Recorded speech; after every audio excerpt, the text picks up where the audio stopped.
Luto ng aming ulam, native na chicken. Thank you po. Kain na po tayo. Guys, at ako yung nagluluto po ng native na chicken, guys. Ayan po, oh. Minsan lang po makatikim po ng native na chicken. Hindi ko na po siya na-video kasi yung asawa ko po ang nagluto. Sabi ko nga ako na lang ang magluto eh. Pagbaba ko nakasalang na. Ayan oh. Native po yan guys.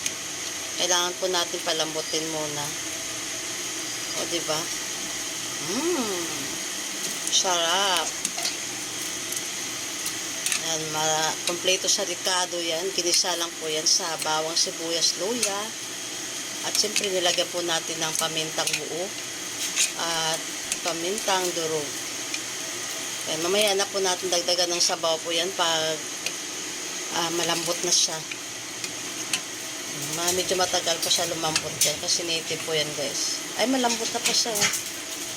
Malambot na pala ito pa eh. Lagay na yung papaya. Ay, lagyan mo na ng tubig para may sabaw. Yan, nilagay na po natin yung papaya guys. Papaya tapos sayote. Dagdagan po natin ng gulay para maraming gulay.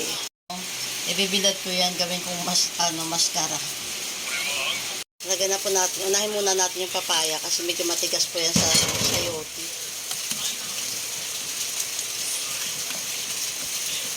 Yan, marami kaming ulam ngayon.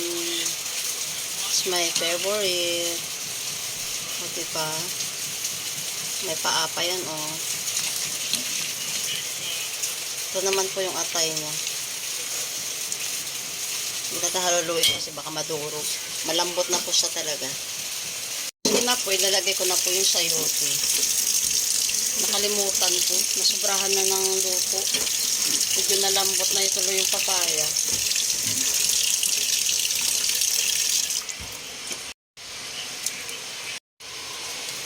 Ang dami. Sabaw lang naman parami yan. Ayan. At wala tayo sa probinsya kung makatikim tayo ng native na manok. Diba? And guys, oh, yung dilaw na to, yung malusog po yung chicken. Diba? Lagay na po natin yung malunggay.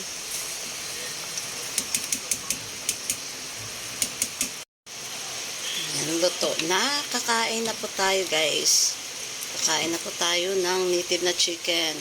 Minsan lang to kumain ng makatikim ng ganitong ulam. Yan.